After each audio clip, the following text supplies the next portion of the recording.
I'm Toby Flenderson, your human resource specialist.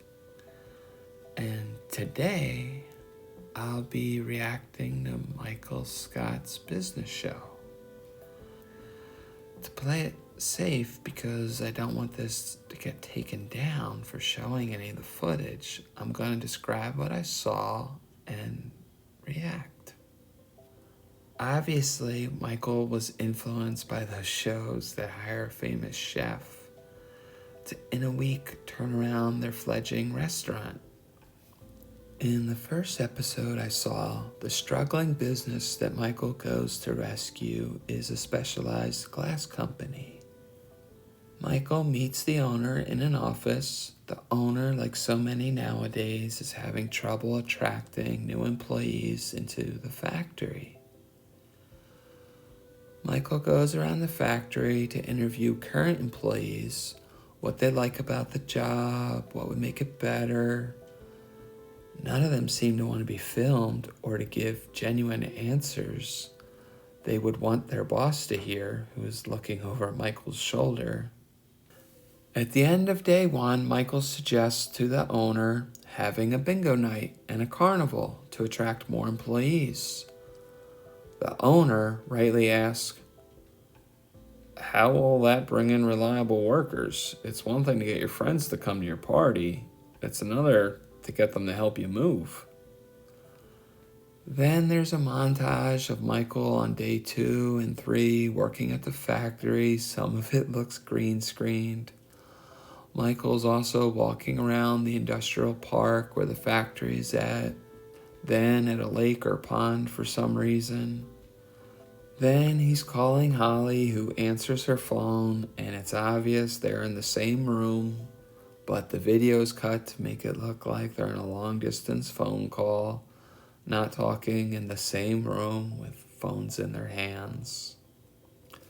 Then there's clips of Michael talking with his kids, who actually looks like a real long-distance FaceTime call, and it bothers him. He's tearing up when the FaceTime is ended. Next, Michael's on the floor, spread out with papers. The camera zooms in, and he's looking at the glass company's current and previous job ads. Michael highlights where it says family-owned business. Holly hands Michael some more papers and says, "You should look at some of these stats." The camera zooms in and it says people post-pandemic prefer working from home. Then Michael and Holly are now both meeting with the boss, and Michael reveals his revelation for how to attract new hires. Michael says, if people don't want to leave home to go to work, then let them bring their home to work. The owner is confused, thinking Michael is saying to hire only homeless people. That was funny, and I'm glad they left that in. Michael then, like always, lays it on thick, looking at the owner, waving the highlighted paper in his hands. In your marketing, you call your company a family-owned business. And he passes the highlighted paper across the table. There's a close-up of the paper where above family-owned he wrote, and operated. The owner says, "What's the significance of adding operated? Own sums it up." Michael says, "Your family owns the business, but you hire families to operate it. Hire families. In your new job ads, right? You don't have to work with strangers. Work with people you love. Now, hiring families to work together." The owner rightly says, "That's likely discrimination." Michael says, "It's not. You don't limit the types or kinds of families. In my idea, you don't discriminate against age either. People could bring their kids to work." The boss says, "Kids here. We make glass. It's a lawsuit waiting to happen."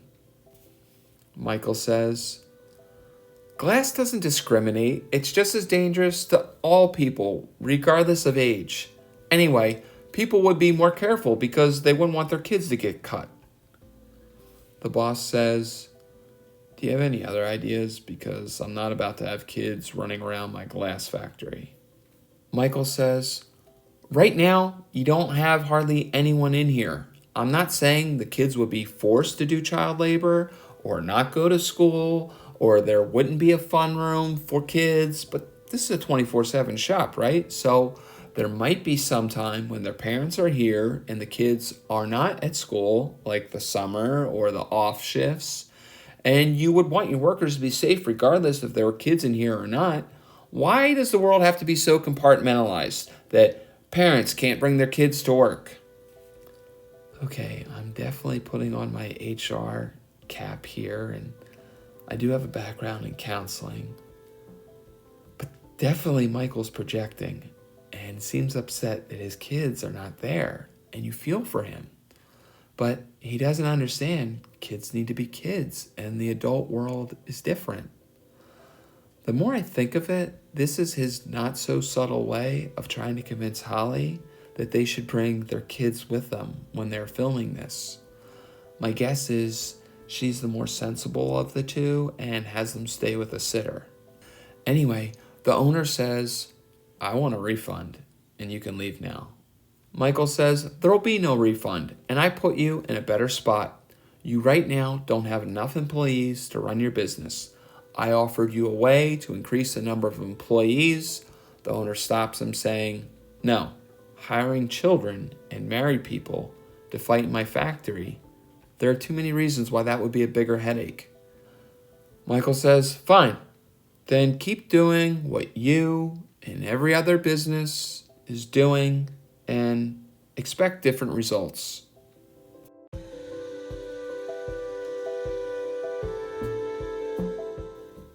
My overall initial reaction is, how did Michael even get the glass company to let him come in there in the first place? That owner, how did he see the Office documentary and think Michael would have any valuable insight?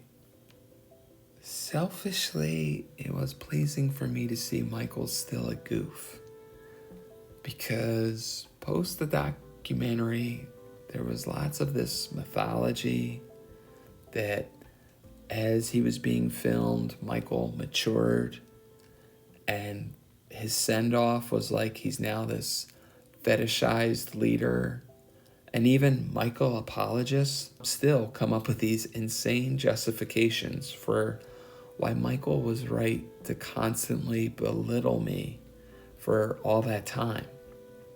That Michael picked up on early clues how bad I was for the workplace. And so to see Michael post-documentary coming up with these idiotic, immature ideas, I feel vindicated somewhat. Hi, welcome to the Michael Scott Show. Today I'm going to be doing something a little different. I'm going to react to Toby reacting to my show. Let's address the elephant in the room. Toby hated my idea of families working together. He would prefer families to work separately, so married couples would eventually be like him and divorced. Toby's first big gripe was it creates a lot of headache having couples at the workplace. They fight at home and then bring it to work. No, they bring it to work because the other side isn't there to defend themselves. Spouses fight behind closed doors, not in the front lawn. They wouldn't be fighting in work. In fact, they'll be faking it till they making it. Toby said people would be less productive if they had the opportunity to be socializing with their family, like Ryan and Kelly. He's wrong. They will be more productive because when they come to work, they won't have to fill in their coworkers with each other's life outside of work or their future plans. They'll already be up to speed and can jump right into work. Toby argued part of romance is to be apart from your spouse, so you miss them. Toby, since your wife left you, has she missed you enough to come back? When you think about it, for a long time, families lived and worked together. Why wouldn't you want to spend most of your waking hours with the people you love the most? Why would anyone decide, nah, I'd rather spend most of my awake time with the people you're not as close to?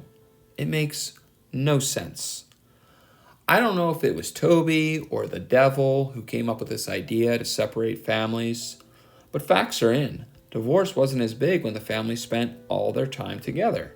Sure, there were other cultural differences, like they all worked on farms and we don't, but I don't think you're a bad person if you and your spouse want to become nurses and take care of sick people together. Nor do I think you're a better person if you go, we choose to be in an exclusive relationship. Let's now do everything we can to never see each other. And while we're at it, let's test God and spend most of our adult life around other possible affair partners. Dwight K. Schrute? Yes, Michael told me about his families working together idea. I'd say I'm glad he's come around to the same conclusion my